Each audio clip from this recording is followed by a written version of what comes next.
নমস্কার। অল্প অল্প গল্প স্বল্পতে আপনাদের সকলকে জানাই স্বাগত। আজ আপনাদের শোনাতে চলেছি রবীন্দ্রনাথ ঠাকুরের লেখা একটি ছোট গল্প, দেনা পাওনা। 5 ছেলের পর যখন এক কন্যা জন্মিল, তখন বাপ মায়ে অনেক আদর করিয়া তাহার নাম রাখিলেন নিরুপমা। এ গোষ্ঠীতে এমন শৌখিন নাম ইতিপূর্বে কখনো শোনা যায় নাই। প্রায় ঠাকুর দেবতার নামই প্রচলিত ছিল। গণেশ, কার্তিক, পার্বতী তাহার উদাহরণ। এখন নিরুপমার বিবাহের প্রস্তাব চলিতেছে। তাহার পিতা রামসুন্দর মিত্র অনেক খোঁজ করেন, কিন্তু পাত্র কিছুতেই মনের মতন হয় না। অবশেষে মস্ত এক রায়বাহাদুরের ঘরের একমাত্র ছেলেকে সন্ধান করিয়া বাহির করিয়াছেন। উক্ত রায়বাহাদুরের পৈতৃক বিষয়াশয় যদিও অনেক হ্রাস হইয়া আসিয়াছে, কিন্তু বনেদি ঘর বটে। বরপক্ষ হইতে 10,000 টাকা পণ এবং বহুল দান সামগ্রী চাহিয়া বসিল। রামসুন্দর কিছু মাত্র বিবেচনা না করিয়া তাহাতেই সম্মত হইলেন। এমন পাত্র কোনো মতে হাতছাড়া করা যায় না। কিছুতেই টাকার জোগাড় আর হয় না। বাধা দিয়া বিক্রয় করিয়া অনেক চেষ্টাতেও 6,7 বাকি রহিল। এদিকে বিবাহের দিন নিকট হইয়া আসিয়াছে। অবশেষে বিবাহের দিন উপস্থিত হইল।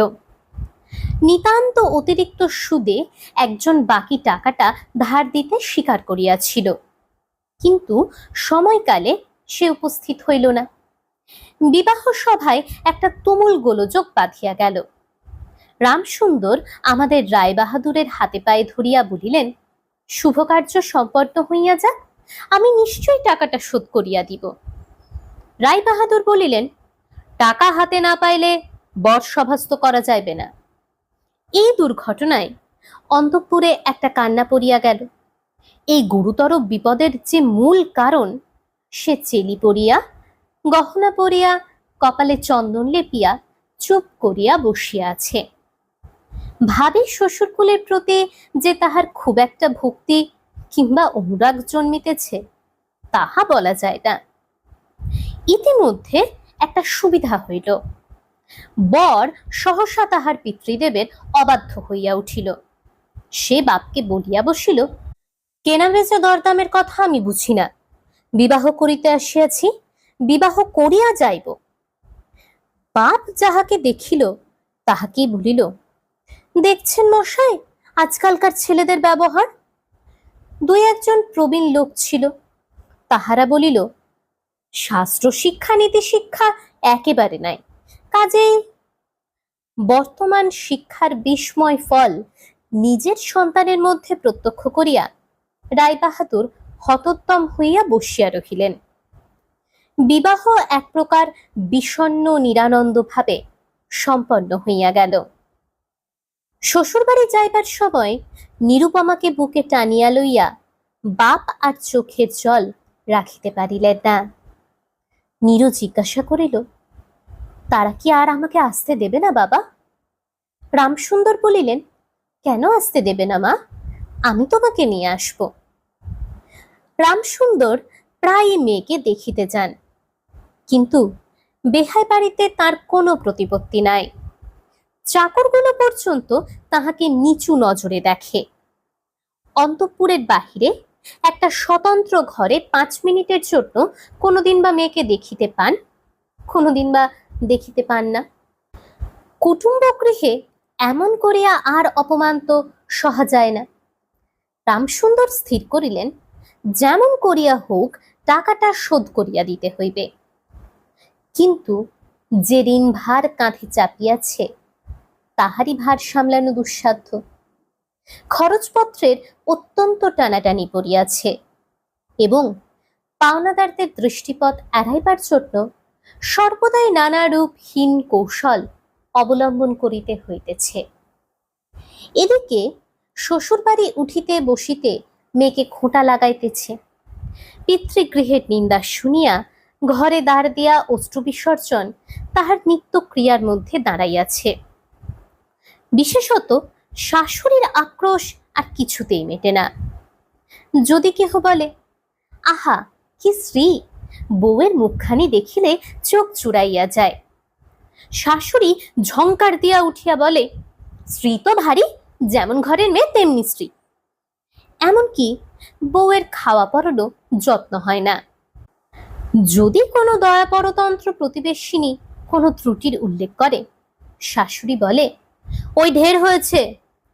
অর্থাৎ বাপ যদি পুরা দাম দিত তো মেয়ে পুরা যত্ন পাইত। সকলেই এমন ভাব দেখায় যেন বধূর এখানে কোনো অধিকার নাই, ফাঁকি দিয়া প্রবেশ করিয়াছে। বোধহয় কন্যার এই সকল অনাদর এবং অপমানের কথা বাপের কানে গিয়া থাকিবে, তাই রামসুন্দর অবশেষে বসতবাড়ি বিক্রয়ের চেষ্টা করিতে লাগিলেন। কিন্তু ছেলেদের যে গৃহহীন করিতে বসিয়াছেন সে কথা তাহাদের নিকট হইতে গোপনে রাখিলেন।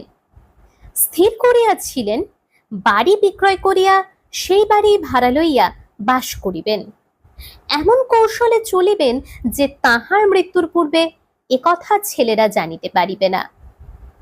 কিন্তু ছেলেরা জানিতে পারিল, সকলে আসিয়া কাঁদিয়া পড়িল। বিশেষত বড় তিনটি ছেলে বিবাহিত এবং তাহাদের কাহারও বা সন্তান আছে, তাদের আপত্তি অত্যন্ত গুরুতর হইয়া দাঁড়াইল। বাড়ি বিক্রয় স্থগিত হইল। তখন রামসুন্দর নানা স্থান হইতে বিস্তর সুদে অল্প অল্প করিয়া টাকা ধার করিতে লাগিলেন। এমন হইল যে সংসারের খরচ আর চলে না। নীরু বাপের মুখ দেখিয়া সব বুঝিতে পারিল।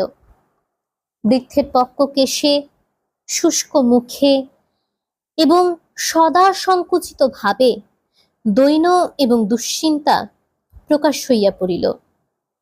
মেয়ের কাছে যখন বাপ অপরাধী, তখন সে অপরাধের অনুতাপ কি আর গোপন রাখা যায়?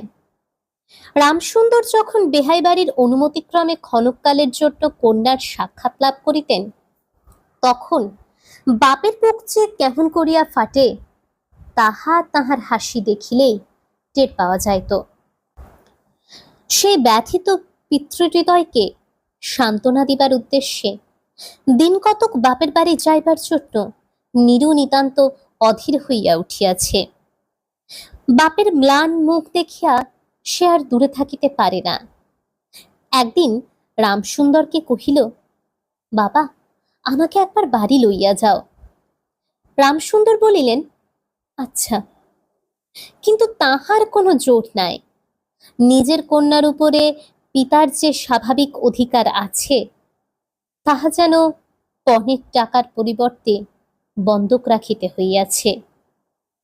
এমনকি কন্যার দর্শন সেও অতি সসংকোচে ভিক্ষা চাহিতে হয় এবং সময় বিশেষে নিরাশ হইলে দ্বিতীয় কথাটি কহিবার মুখ থাকে না। কিন্তু মেয়ে আপনি বাড়ি আসিতে চাহিলে বাপ তাহাকে না আনিয়া কেমন করিয়া থাকে। তাই বেহাইয়ের নিকট সেই সম্বন্ধে দরখাস্ত পেশ করিবার পূর্বে রামসুন্দর কত হীনতা, কত অপমান, কত ক্ষতি স্বীকার করিয়া যে 3,000 টাকা সংগ্রহ করিয়াছিলেন সেই ইতিহাস গোপন থাকাই ভালো। নোটকখানি রুমালে জড়াইয়া চাদরে বাঁধিয়া রামসুন্দর বেহাইয়ের নিকট গিয়া বসিলেন। প্রথমে হাস্যমুখে পাড়ার খবর পাড়িলেন। হরেকৃষ্ণের বাড়িতে একটা মস্ত চুরি হইয়া গিয়াছে, তাহার আদ্যপান্ত বিবরণ বলিলেন। নবীন মাধব ও রাধা মাধব দুই ভাইয়ের তুলনা করিয়া বিদ্যা, বুদ্ধি ও স্বভাব সম্বন্ধে রাধা মাধবের সুখ্যাতি এবং নবীন মাধবের নিন্দা করিলেন। শহরে একটা নূতন ব্যামো আসিয়াছে, সে সম্বন্ধে অনেক আজগুবি আলোচনা করিলেন। অবশেষে হুঁকাটি নামাইয়া রাখিয়া কথায় কথায় বলিলেন, হাহা, বেহাই সেই টাকাটা বাকি আছে বটে। রোজই মনে করে যাচ্ছি অমনি হাতে করে কিছু নিয়ে যায়, কিন্তু সময়কালে মনে থাকে না। আরে ভাই, বুড়ো হয়ে পড়েছি। এমনি এক দীর্ঘ ভূমিকা করিয়া পঞ্জরের তিনখানি অস্থির মতো সেই তিনখানি নোট যেন অতি সহজে অতি অবহেলে বাহির করিলেন। সবেমাত্র ৩,০০০ টাকার নোট দেখিয়া রায়বাহাদুর অট্টহাস্য করিয়া উঠিলেন, বলিলেন, থাক বেহাই, ওতে আমার কাজ নেই। একটা প্রচলিত বাংলা প্রবাদের উল্লেখ করিয়া বলিলেন, সামান্য কারণে হাত দুর্গন্ধ করিতে তিনি চান না। এই ঘটনার পরে মেয়েকে বাড়ি আনিবার প্রস্তাব কাহারও মুখে আসে না। কেবল রামসুন্দর ভাবিলেন, সে সকল কুটুম্বিতার সংকোচ আমাকে আর শোভা পায় না। মর্মাহতভাবে অনেকক্ষণ চুপ করিয়া থাকিয়া অবশেষে মৃদুস্বরে কথাটা পারিলেন। রায়বাহাদুর কোনো কারণ মাত্র উল্লেখ না করিয়া বলিলেন, সে এখন হচ্ছে না। এই বলিয়া কর্মোপলক্ষে স্থানান্তরে চলিয়া গেলেন। রামসুন্দর মেয়ের কাছে মুখ না দেখাইয়া কম্পিত হস্তে কয়েকখানি নোট চাদরের প্রান্তে বাঁধিয়া বাড়ি ফিরিয়া গেলেন। মনে মনে প্রতিজ্ঞা করিলেন, যতদিন না সমস্ত টাকা শোধ করিয়া দিয়া অসংকোচে কন্যার উপরে দাবি করিতে পারিবেন, ততদিন আর বেহাই বাড়ি যাইবেন না। বহুদিন গেল। নিরুপমা লোকের উপর লোক পাঠায়, কিন্তু বাপের দেখা পায় না। অবশেষে অভিমান করিয়া লোক পাঠানো বন্ধ করিল। তখন রামসুন্দরের মনে বড় আঘাত লাগিল, কিন্তু তবু গেলেন না। আশ্বিন মাস আসিল। রামসুন্দর বলিলেন, এবার পুজোর সময় মাকে আমি ঘরে আনিবই, নহিলে আমি। খুব একটা শক্ত রকম শপথ করিলেন। পঞ্চমী কি ষষ্ঠীর দিনে আবার চাদরের প্রান্তে গুটিকতক নোট বাঁধিয়া রামসুন্দর যাত্রার উদ্যোগ করিলেন। 5 বৎসরের এক নাতি আসিয়া বলিল, দাদা, আমার জন্য গাড়ি কিনতে যাচ্ছিস? বহুদিন হইতে তাহার ঠেলা গাড়িতে চড়িয়া হাওয়া খাইবার শখ হইয়াছে, কিন্তু কিছুতেই তাহা মিটিবার উপায় হইতেছে না। 6 বৎসরের এক নাতিনী আসিয়া সরোদনে কহিল, পূজার নিমন্ত্রণে যাইবার মতো তাহার একখানিও ভালো কাপড় নাই। রামসুন্দর তাহা জানিতেন এবং সে সম্বন্ধে তামাক খাইতে খাইতে বৃদ্ধ অনেক চিন্তা করিয়াছেন। রায়বাহাদুরের বাড়ি যখন পূজার নিমন্ত্রণ হইবে, তখন তাহার বধূগণকে অতি যৎসামান্য অলঙ্কারে অনুগ্রহপাত্র দরিদ্রের মতো যাইতে হইবে, এ কথা স্মরণ করিয়া তিনি অনেক দীর্ঘ নিঃশ্বাস ফেলিয়াছেন। কিন্তু তাহাতে তাহার ললাটের বার্ধক্য রেখা গভীরতর অঙ্কিত হওয়া ছাড়া আর কোনো ফল হয় নাই। দৈনপীড়িত গৃহের ক্রন্দনধ্বনি কানে লইয়া বৃদ্ধ তাহার বেহাই বাড়িতে প্রবেশ করিলেন। আজ তাহার সে সংকোচ ভাব নাই। দ্বাররক্ষী এবং ভৃত্যদের মুখের প্রতি সে চকিত সলজ্জ দৃষ্টিপাত দূর হইয়া গিয়াছে। যেন আপনার গৃহে প্রবেশ করিলেন।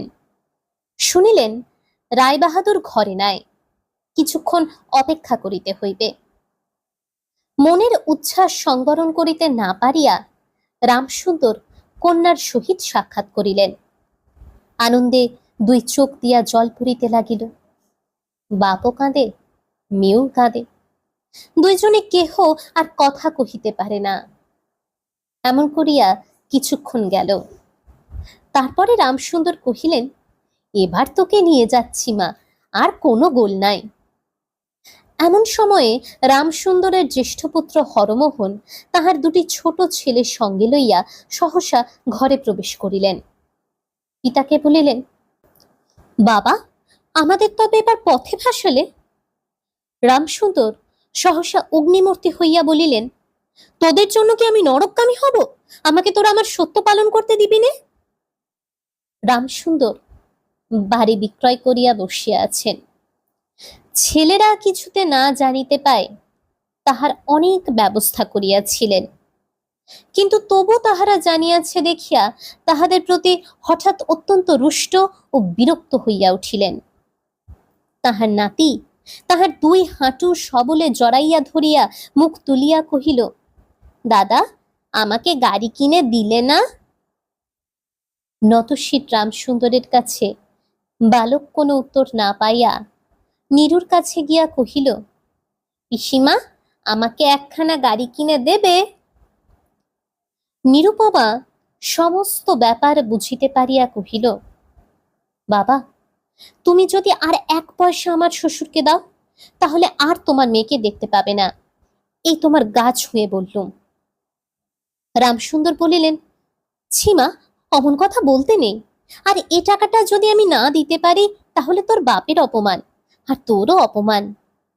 নীরু কহিল, টাকা যদি দাও তবেই অপমান। তোমার মেয়ের কি কোনো মর্যাদা নেই? আমি কি কেবল একটা টাকার থলি? যতক্ষণ টাকা আছে ততক্ষণ আমার দাম। না বাবা, এ টাকা দিয়ে তুমি আমাকে অপমান করো না। তাছাড়া আমার স্বামী তো এ টাকা চান না। রামসুন্দর কহিলেন, তাহলে তোমাকে যেতে দেবে না মা? নিরুপমা কহিল, না দেয় তো কি করব বলো, তুমিও আর নিয়ে যেতে চেও না। রামসুন্দর কম্পিত হস্তে নোট বাঁধা চাদরটি কাঁধে তুলিয়া আবার চোরের মতো সকলের দৃষ্টি এড়াইয়া বাড়ি ফিরিয়া গেলেন। কিন্তু রামসুন্দর এই যে টাকা আনিয়াছিলেন এবং কন্যার নিষেধে সে টাকা না দিয়াই চলিয়া গিয়াছেন, সে কথা গোপন রহিল না। কোন স্বভাব কৌতূহলী দ্বার লগ্ন কর্ণ দাসী নীরুর শাশুড়িকে এই খবর দিল। শুনিয়া তাহার আর আক্রোশের সীমা রইল না। নিরুপমার পক্ষে তাহার শ্বশুর বাড়ি সরসজ্জা হইয়া উঠিল। এদিকে তাহার স্বামী বিবাহের অল্পদিন পরেই ডেপুটি ম্যাজিস্ট্রেট হইয়া দেশান্তরে চলিয়া গিয়াছে, এবং পাছে সংসর্গদোষে হীনতার শিক্ষা হয়, এই ওজরে সম্প্রতি বাপের বাড়ির আত্মীয়দের সহিত নীরুর সাক্ষাৎকার সম্পূর্ণ নিষিদ্ধ হইয়াছে। এই সময়ে নীরুর একটা গুরুতর পীড়া হইল, কিন্তু সেজন্য তাহার শাশুড়িকে সম্পূর্ণ দোষ দেওয়া যায় না। শরীরের প্রতি সে অত্যন্ত অবহেলা করিত। কার্তিক মাসের হিমের সময় সমস্ত রাত মাথার দরজা খোলা, শীতের সময় গায়ে কাপড় নাই, আহারের নিয়ম নাই। দাসীরা যখন মাঝে মাঝে খাবার আনিতে ভুলিয়া যাইত, তখন যে তাহাদের একবার মুখ খুলিয়া স্মরণ করাইয়া দেওয়া, তাহাও সে করিত না। সে যে পরের ঘরের দাসদাসী এবং কর্তা গৃহিণীদের অনুগ্রহের উপর নির্ভর করিয়া বাস করিতেছে, এই সংস্কার তাহার মনে বদ্ধমূল হইতেছিল। কিন্তু এরূপ ভাবটাও শাশুড়ির সহ্য হইত না। যদি আহারের প্রতি বধূর কোনো অবহেলা দেখিতেন, তবে শাশুড়ি বলিতেন, নবাবের বাড়ির মেয়ে কি না, গরিবের ঘরের অন্ন ওর মুখে রোচে না। কখনো বা বলিতেন, দেখো না একবার, ছিঁড়ি হচ্ছে দেখো না, দিনে দিনে যেন পোড়া কাঠ হয়ে যাচ্ছে। রোগ যখন গুরুতর হইয়া উঠিল, তখন শাশুড়ি বলিলেন, ওর সমস্ত ন্যাকামি। অবশেষে একদিন নীরু সবিনয়ে শাশুড়িকে বলিলেও, বাবাকে আর আমার ভাইদের একবার দেখবো মা। শাশুড়ি বলিলেন, কেবল বাপের বাড়ি যাইবার ছল। কেহ বলিলে বিশ্বাস করিবে না। যেদিন সন্ধ্যার সময় নীরুর শ্বাস উপস্থিত হইল, সেই দিন প্রথম ডাক্তার দেখিল, এবং সেই দিন ডাক্তারের দেখা শেষ হইল। বাড়ির বড় বউ মরিয়াছে। খুব ধুম করিয়া অন্ত্যেষ্টিক্রিয়া সম্পন্ন হইল। প্রতিমা বিসর্জনের সমারোহ সম্বন্ধে জেলার মধ্যে রায়চৌধুরীদের যেমন লোকবিখ্যাত প্রতিপত্তি আছে, বড় বউয়ের সৎকার সম্বন্ধে রায়বাহাদুরদের তেমনি একটা খ্যাতি রটিয়া গেল। এমন চন্দন কাষ্ঠের চিতা এ মুলুকে কেহ কখনো দেখে নাই। এমন ঘটা করিয়া শ্রাদ্ধ কেবল রায়বাহাদুরদের বাড়িতেই সম্ভব, এবং শোনা যায় ইহাতে তাহাদের কিঞ্চিত ঋণ হইয়াছিল। রামসুন্দরকে সান্ত্বনা দিবার সময় তাহার মেয়ের যে কিরূপ মহা সমারোহে মৃত্যু হইয়াছে সকলেই তাহার বহুল বর্ণনা করিল। এদিকে ডেপুটি ম্যাজিস্ট্রেটের চিঠি আসিল। আমি এখানে সমস্ত বন্দোবস্ত করিয়া লইয়াছি, অতএব অবিলম্বে আমার স্ত্রীকে এখানে পাঠাইবে। রায়বাহাদুরের মহিষী লিখিলেন, বাবা, তোমার জন্য আরেকটি মেয়ের সম্বন্ধ করিয়াছি, অতএব অবিলম্বে ছুটি লইয়া এখানে আসিবে। এবারে 20,000 টাকা পণ এবং হাতে হাতে আদায়। আপনারা শুনছিলেন রবীন্দ্রনাথ ঠাকুরের লেখা দেনা পাওনা। যদি গল্প ভালো লাগে তাহলে আমাদের পাশে থাকবেন। সকলকে অনুরোধ করব আরো বেশি করে বই পড়তে, শিশুদের বই পড়তে, গল্প শুনতে উৎসাহিত করতে। ভালো থাকবেন, সুস্থ থাকবেন, সকলকে ভালো রাখবেন। ধন্যবাদ, নমস্কার।